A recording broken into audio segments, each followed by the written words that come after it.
사도행전 17장 1절에서 15절입니다. 사도행전 17장 1절에서 15절. 앞에 PPT에도 나오는데 우리 한 절씩 이렇게 교도하겠습니다. 그들이 암비볼리와 아볼로니가로 다녀가 데살로니가에 이르니 거기 유대인의 회당이 있는지라. 바울이 자기의 관례대로 그들에게로 들어가서 새 안식일에 성경을 가지고 강론하며 뜻을 풀어 그리스도가 해를 받고 죽은 자 가운데서 다시 살아나야 할 것을 증언하고 이르되 내가 너희에게 전하는 이 예수가 곧 그리스도라 하니. 그 중에 어떤 사람 곧 경건한 헬라인의 큰 무리와 적지 않은 기부인도 권함을 받고 사울과 신라를 따르나 그러나 유대인들은 시기하여 저자의 어떤 불량한 사람들을 데리고 때를 지어 성을 소동하게 하여 야손의 집에 침입하여 그들을 백성에게 끌어내려고 찾았으나 발견하지 못함에 야손과 및 형제들을 끌고 읍장들 앞에 가서 소리질러 이르되 천하를 어지럽게 하던 이 사람들이 여기도 이르매 야손이 그들을 맞아들였도다. 이 사람들이 다 가이사의 명을 거역하여 말하되 다른 임금 곧 예수라는 이가 있다 하더이다 하니. 야손과 그 나머지 사람들에게 보석금을 받고 놓아주니라.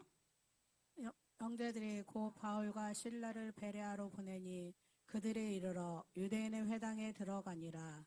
베라에 있는 사람들은 데살로니가에 있는 사람들보다 더 너그러워서 간절한 마음으로 말씀을 받고 이것이 그러한가 하여 날마다 성경을 상고함으로 그 중에 믿는 사람이 많고 또 헬라의 기부인과 남자가 적지 아니하나 데살로니가에 있는 유대인들은 바울이 하나님의 말씀을 베레아에서도 전하는 줄 알고 거기도 가서 무리를 움직여 소동하게 하거늘. 형제들이 곧 바울을 내보내어 바다까지 가게 하되 실레와 디모데는 아직 거기 머물더라. 함께 읽겠습니다. 바울을 인도하는 사람들이 그를 데리고 아덴까지 이르러 그에게서 실라와 디모데를 자기에게로 속히 오라는 명령을 받고 떠나니라. 아멘. 하나님의 말씀입니다. 빌립보에서 전도를 마친 이 바울이 그리스도의 이 중심 지역이죠. 이 데살로니가에 들어갑니다. 거기서 복음을 전하려고 들어가는데 이 데살로니가가 빌립보에서 약 한 160km 정도 됩니다. 사람이 이렇게 걸어서 가게 되면 거의 뭐 일주일 이상은 이제 아마 가야 되는 그런 이제 먼 거리인데 이 데살로니가로 바울이 가려고 하는 그 이유가 있습니다. 이 데살로니가 지방은 그리스의 중심 중에 중심의 도시입니다. 그래서 이곳을 복음의 전처 이 기지로 삼고 이 바울이 이제 그 지경을 넓혀서 끝내는 이제 서바나라 그러죠. 이게 지금으로 말하면 스웨덴 지역인데 이 땅끝까지 복음을 전하려고 애를 써요. 그런데 이제 그 복음을 전하는 일종의 이제 전략지 같은 그런 지역으로 삼는 거예요. 그래서 복음을 전하려고 해서 다 가보니까 이 도시가 바울이 생각한 것보다 어마어마하게 큰 거예요. 이때 당시에 이 바울 시대잖아요. 2000년 전인데 이 데살로니가 안에 20만 명 이상이 사는 거예요. 그때 당시에 20만 명이라 그러면 지금으로 말하면 서울과 같은 도시예요. 그렇게 큰 도시입니다. 그렇게 그냥 들어가서 너무 사람이 많으니까 깜짝 놀란 거예요. 그런데 이 바울이 그곳에서 3주 동안 복음을 전합니다. 회당을 찾아다니고 회당이 이렇게 유대인의 회당이 한 곳, 두 곳 이렇게 있는 곳이 아니고 여러 곳이 있었어요. 그래서 그곳 중에 한 곳을 정해서 복음을 전하기 시작을 하는 거예요. 그것도 아주 짧은 시간, 이 3주 동안 복음을 전하는데 너무나 큰 역사가 일어나는 거예요. 매주마다 사람들이 구원되고 매주마다 정말 많은 사람들이 예수님을 믿는 그런 역사가 일어나는 거예요. 그것도 유대인들이 아니고 이 헬라 사람들, 헬라의 그 귀부인들 이런 사람들이 예수님을 믿는 거예요. 그러니까 그냥 바울이 고무가 된 거죠. 마음이 너무 흥분돼가지고 복음을 더욱 전하기를 집중하고 그렇게 복음을 전하는데 이 바울의 행동이 이 보기가 눈에 거슬리는 사람들이 있었어요. 이 유대인들이었습니다. 유대인들이 딱 보니까 자기들은 여기에서 조상적부터 살았잖아요.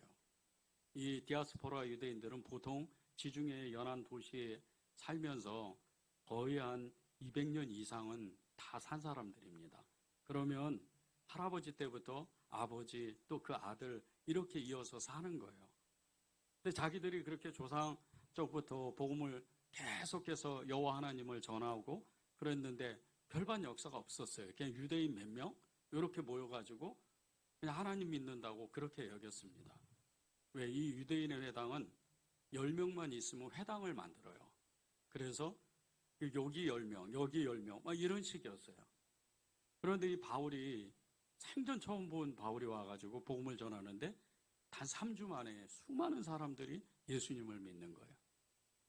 그 장면을 보고 이 유대인들이 마음에 시기가 가득합니다.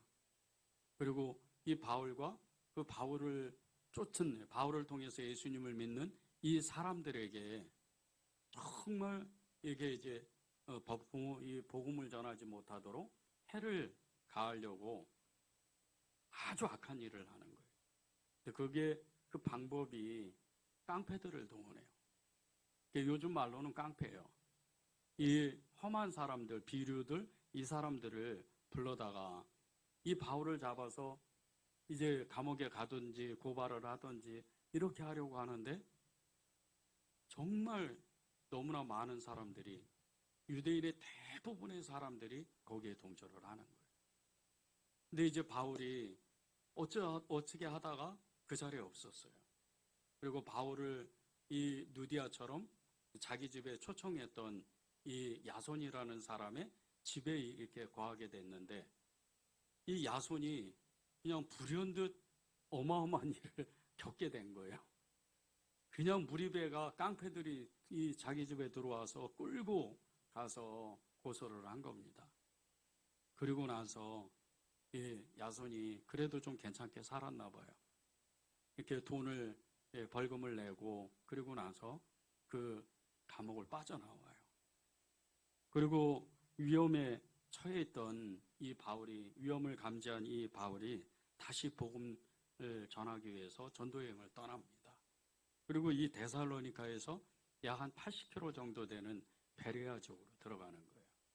베레아 지역으로 들어가는데 이 베레아는 정말 이 바울이 정보도 없었고 그리고 바울이 어떻게 이 사람들의 심정은 어떻고 또 이 사람들의 마음은 어떨까 하고 정말 기대 반 염려 반 이런 마음으로 이렇게 밤에 몰래 들어갔는데 생각보다 어마어마한 역사가 일어나는 거예요.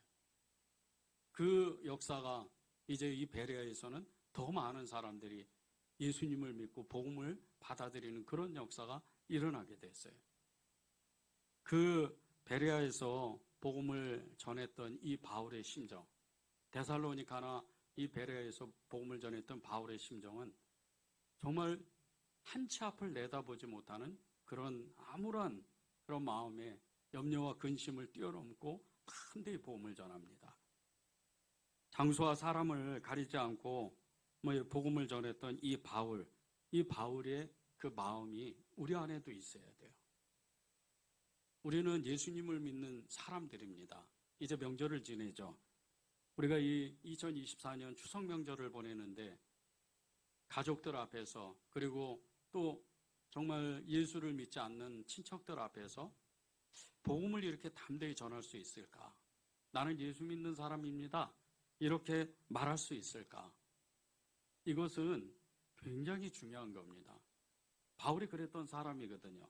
바울은 늘 복음을 전했고 바울은 늘 자기가 예수 믿는 사람이라고 어디 가나 누구를 만나나 어느 곳에 있든지 아무 상관이 없었어요. 나는 예수 믿는 사람입니다. 나는 예수 믿는 흔적을 가진 사람입니다. 이렇게 복음을 담대하게 전했어요. 그런데 우리가 어떤 사람에게는 정말 복음을 담대히 전할 수 있지만 또 어떤 사람에게는 복음을 전할 수 없으면 그것은 정말 이렇게 완전한 믿음이 아니에요. 교회에 와서는 믿음이 좋은 사람도 직장에 가서는 이렇게 복음을 나는 예수님을 믿는다고 드러내는 사람이 그렇게 많지가 않아요. 식당에 가서 수많은 사람들, 그 직장에 식당이 있잖아요. 식당에 가서 그 수많은 사람들, 그 상사들 앞에서 그 밥을 먹기 전에 기도하고 이렇게 밥을 먹는 사람이 요즘은 많이 없습니다. 그것은 바꿔 말하면 우리가 가지고 있는 이 복음이 이 바울과 같이 강하지가 않다는 거예요. 늘 우리가 그렇게 살아요. 그런데 우리가 잊지 말아야 되는 것이 한 가지가 있는데, 우리가 예배드리고 기도하고 성경을 읽고 교회에서 봉사하는 그 순간에 우리도 알지 못하는 사이에 우리 안에는 복음의 능력이 들어가 있다는 거예요. 여러분 안에 그 복음의 능력이 있는데 그걸 내가 알지 못하는 거예요. 바울은 그것을 생명을 걸고 고백했던 사람이고, 우리 한 사람 한 사람은 아직 그것에 도달하지 못해서 내 안에 복음이 있는데도 조차 불구하고 그것을 고백하지 못한다는 그 한 가지 차이밖에 없다는 거예요. 여러분 안에는 그 누구보다도 복음이 강합니다. 나는 예수 믿는 사람입니다. 나는 어떤 상황에서도 예수 믿는 사람입니다. 이렇게 고백을 여러분이 해야 돼요. 순교자의 믿음이 있잖아요. 순교자의 믿음이 특별한 게 아니에요. 여러분도 이제 저 북아프리카나 그리고 이슬람 지역 그리고 이 핍박 지역에 이런 데 가가지고 정말 극심한 어떤 힌두 지역이나 그리고 아주 정말 이렇게 복음을 박해하는 어떤 이런 악한 지역에 가서 순교를 하는 그 순간이 여러분에게 만약에 닥친다면 여러분도 그렇게 고백한다는 거예요. 나도 모르게 그렇게 고백하는 거예요. 나도 예수님 믿는 사람입니다. 이러면서 나도 모르게 알지 못하는 내가 내 일생에 전혀 알지 못했던 그 복음의 능력, 말씀의 힘이 내 안에서 올라온다는 거예요. 그래서 순교를 기꺼이 하나님 앞에 나아갈 수 있다는 거예요. 순교의 길을 그렇게 기꺼이 나아갈 수 있다는 거예요. 바울도 처음부터 복음이 있던 사람이 아니었어요. 능력이 있던 사람이 아니었어요. 예수님으로 아주 그냥 결론되는 그런 사람이 아니었어요. 처음에 막 예수님을 만나고 부활의 주님을 만나고 복음을 전했는데 핍박이 어마어마하게 심했잖아요. 가는 곳곳마다 심했어요. 처음에는. 그래서 바울이 결정했던 게 한 가지가 있었어요. 아라비아로 고향 다소로 가서 거의 13년 동안 말씀을 읽었어요. 그리고 복음의 능력을 자기 안에 축적해 두는 거예요. 그리고 복음을 전하기 시작하니까 어마어마한 역사가 일어나는 거예요. 그 뒤로 바울의 일생은 우리가 성경에서 다 읽는 것처럼 그렇게 복음의 어마어마한 그 시너지 효과가 일어나는 거예요. 우리가 예배드리고 기도하고 또 교회에서 봉사하고 모이기를 힘쓰고 서로 사랑하고 그런 가운데 우리도 알지 못하는 그 어느 순간서부터 우리 안에 복음의 능력이 이제 실제 입술로 말하게 되고 거리에 나가서 노방전도하고 관계전도하고 그러면서 복음의 역사가 일어나는 거예요.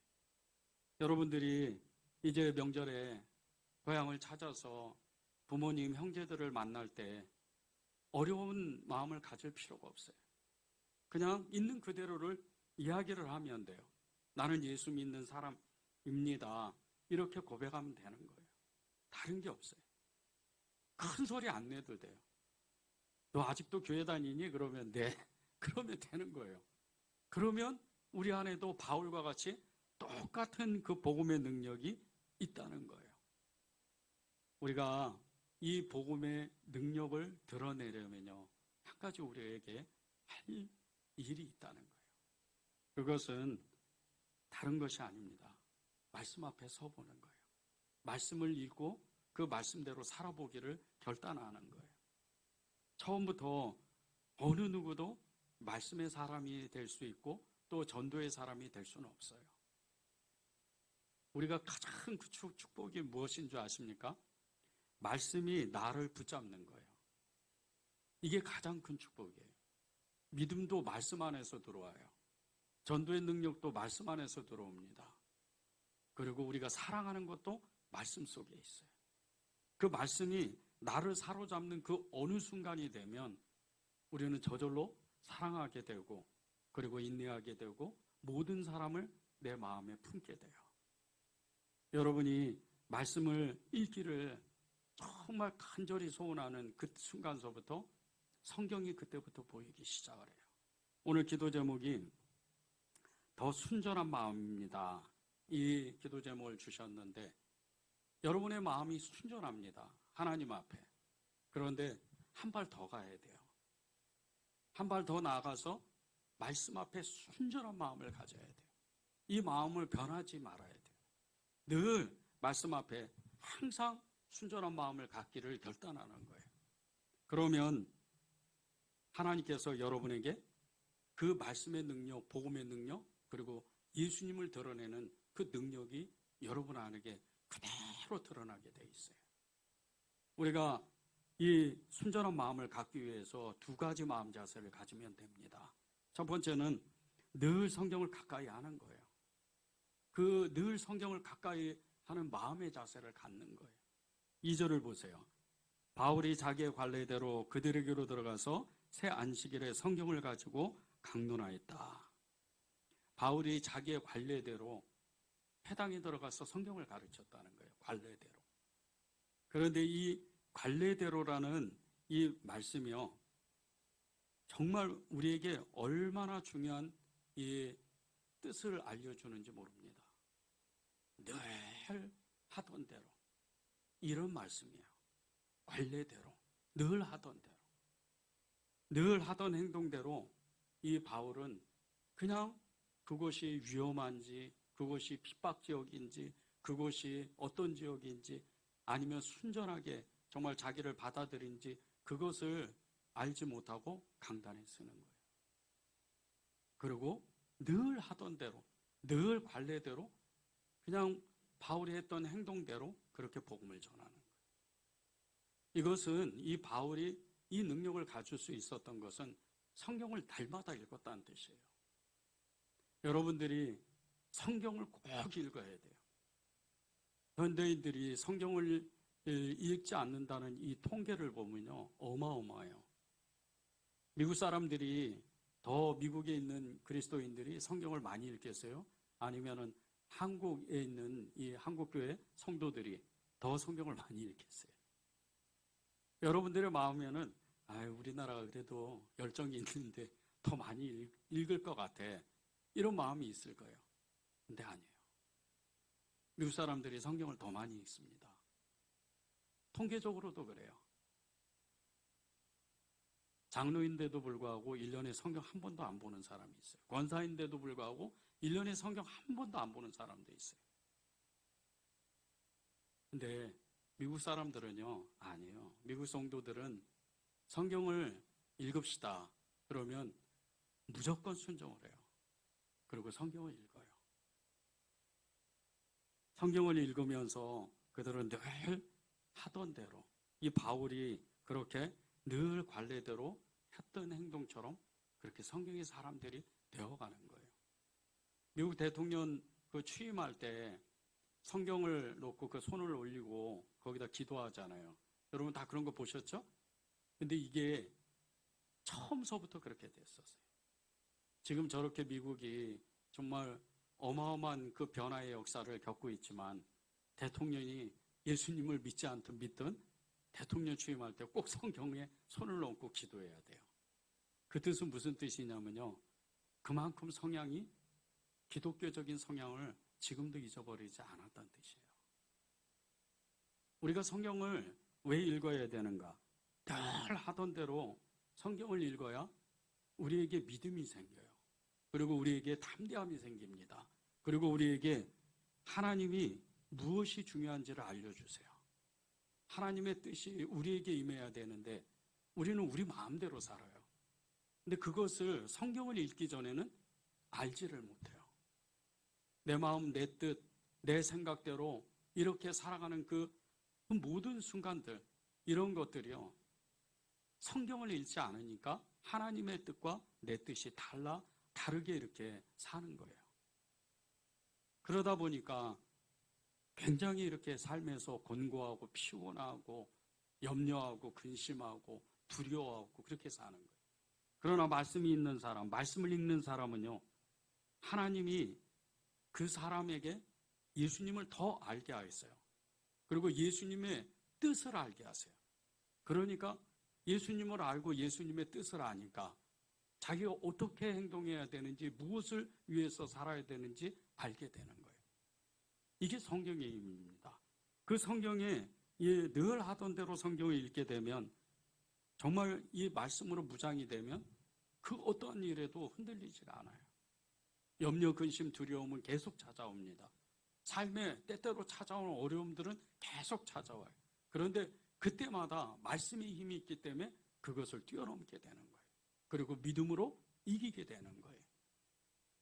얼마 전에 한 성도님의 귀한 간증을 들었어요.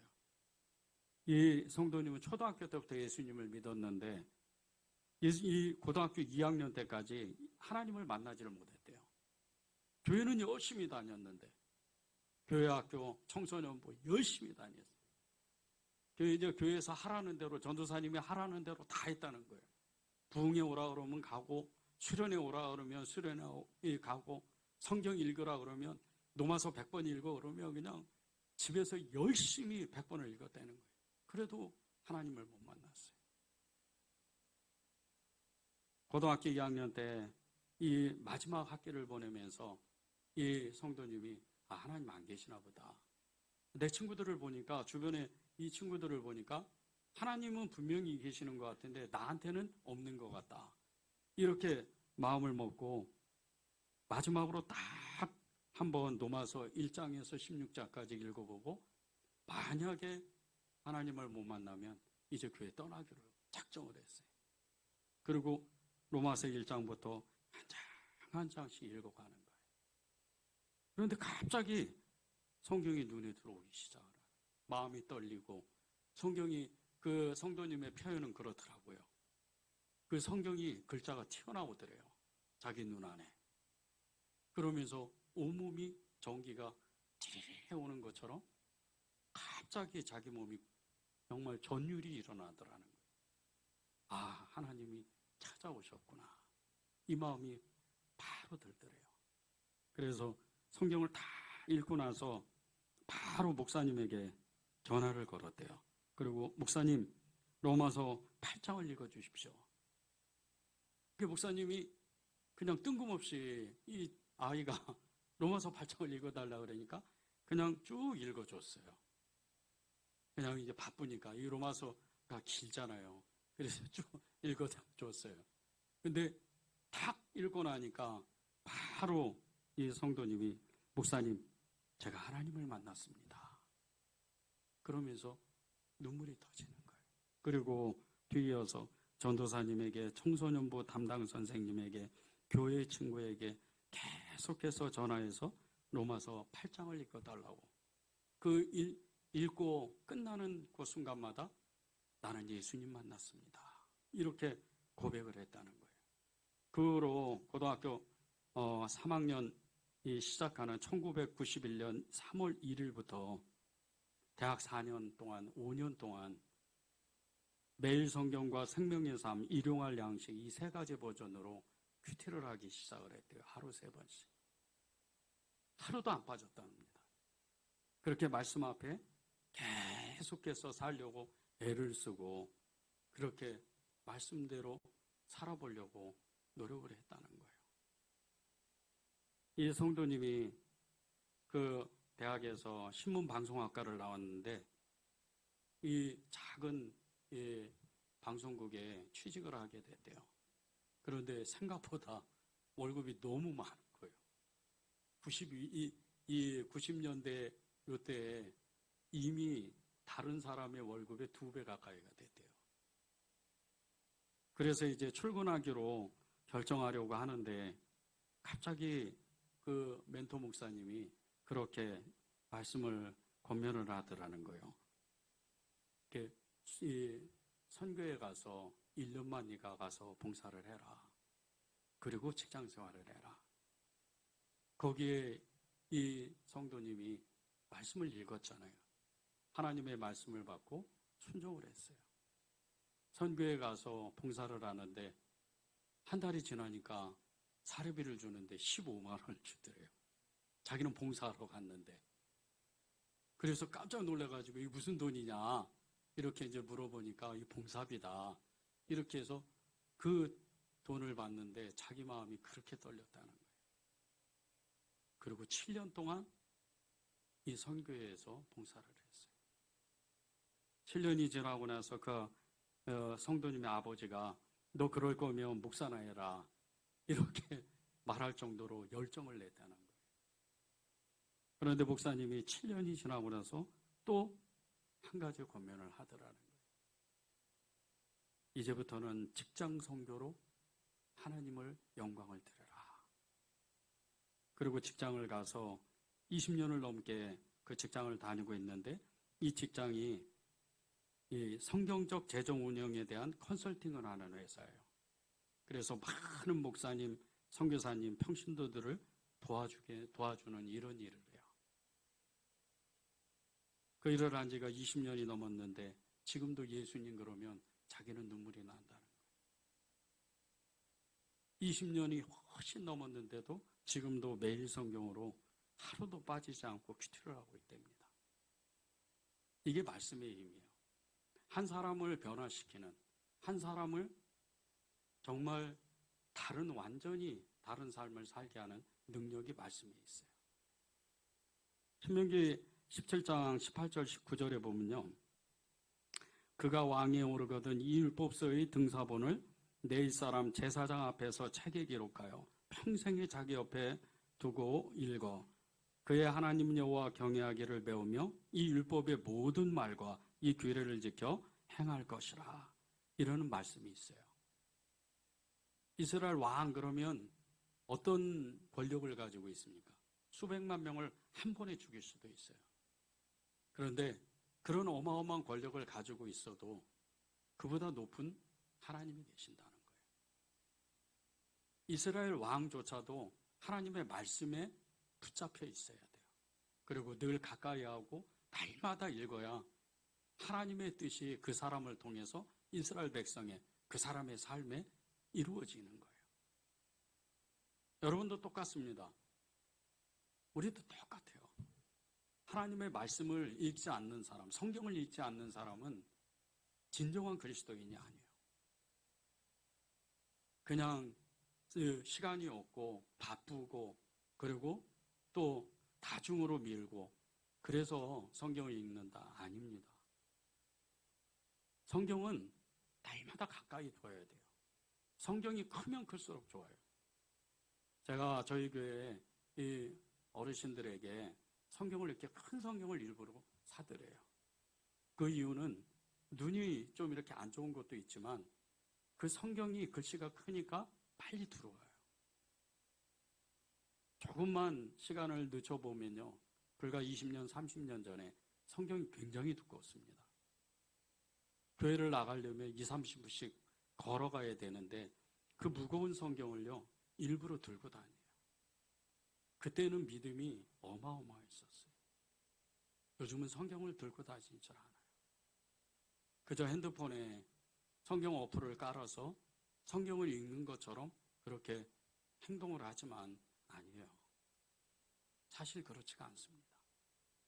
성경을 우리가 날마다 읽어야 되는 이유는 성경을 가까이 해야 되는 이유, 성경을 내가 직접 펴서 읽어야 되는 이유는 그 속에 하나님이 계시기 때문이에요.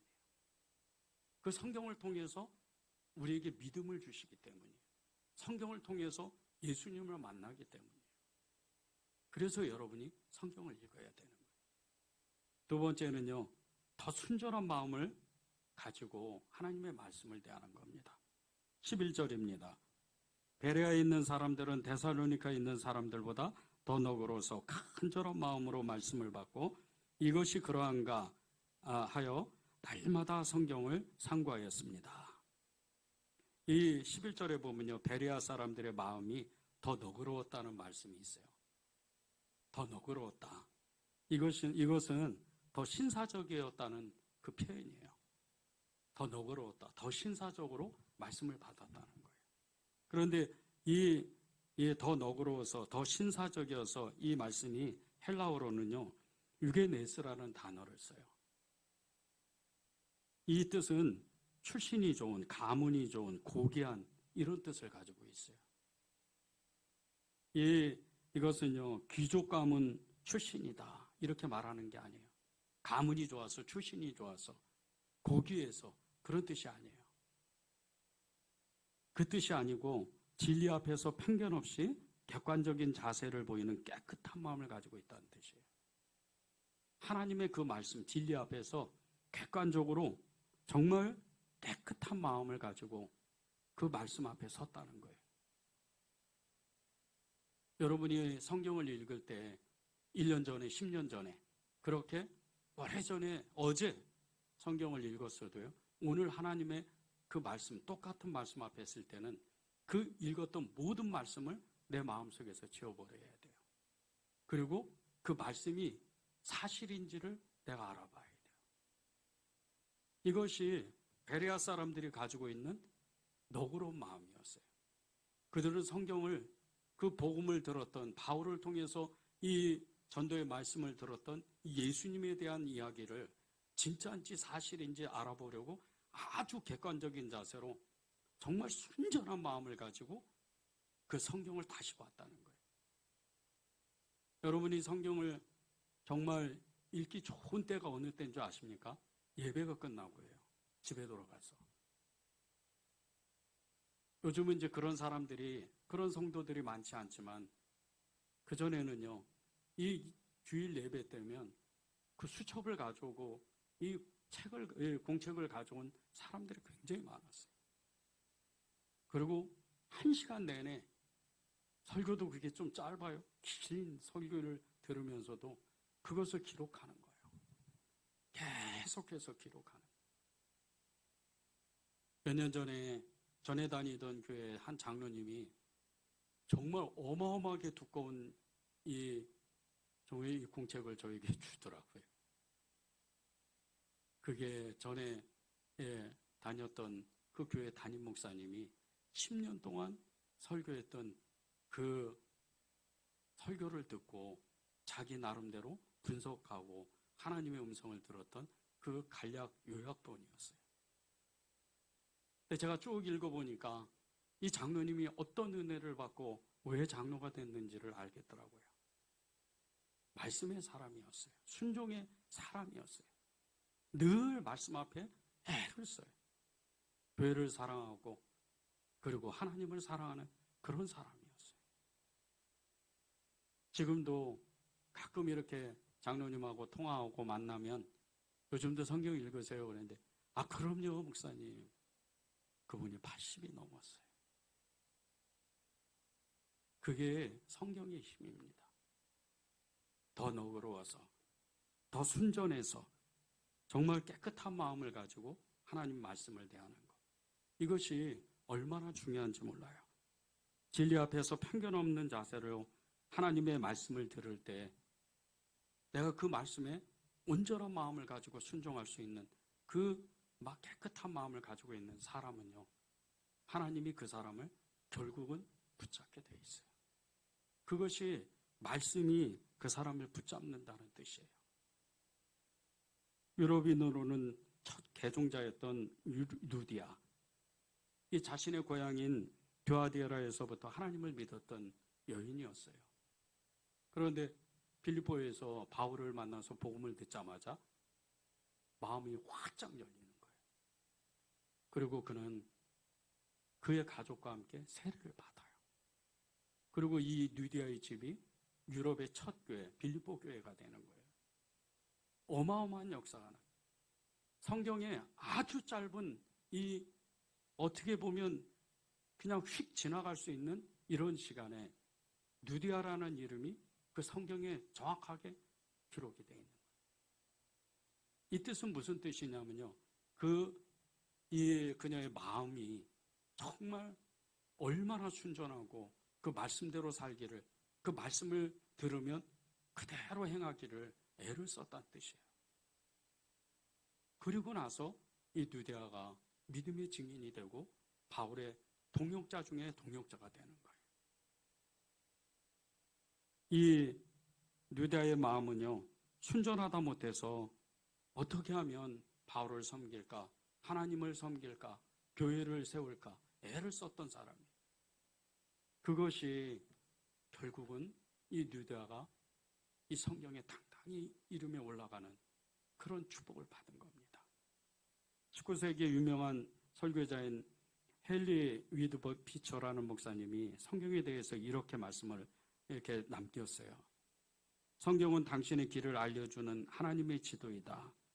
성경은 당신을 바다에 빠지지 않도록 지켜주며 항구가 어디에 있는지 당신에게 알려주며 암초에 걸리지 않고 어떻게 항구까지 이룰 수 있는지를 가르쳐준다. 하나님의 지도가 성경이라는 거예요. 그리고 우리가 인생의 이 배를 타고 우리의 인생길을 갈 때 때로는 암초가 걸리고 파도가 몰아칠 때 그것을 피할 수 있는 길을 만드는 것이 성경이라는 거예요. 여러분이 더 순전한 마음을 가지고 하나님의 말씀을 받고 그 말씀대로 살기를 결심하는 순간서부터 말씀이 여러분을 찾아오기 시작해요. 잠언 30장 5절에 보면요, 하나님의 말씀은 다 순전하며 하나님은 그의 의지하는 자의 방패시라 그래요. 하나님의 말씀은 여전히 순전하다는 거예요.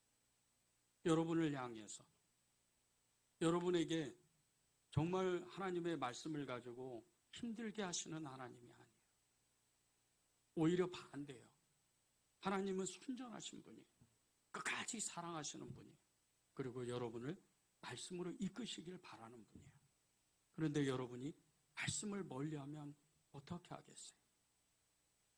주님도 어찌 할 수가 없는 거예요. 더 순전한 마음을 가지고 말씀 앞에 살려고 애를 써야 하나님이 여러분과 함께 동행하는 거예요. 그런 축복을 이 추석 명절에 여러분이 누리시길 바랍니다.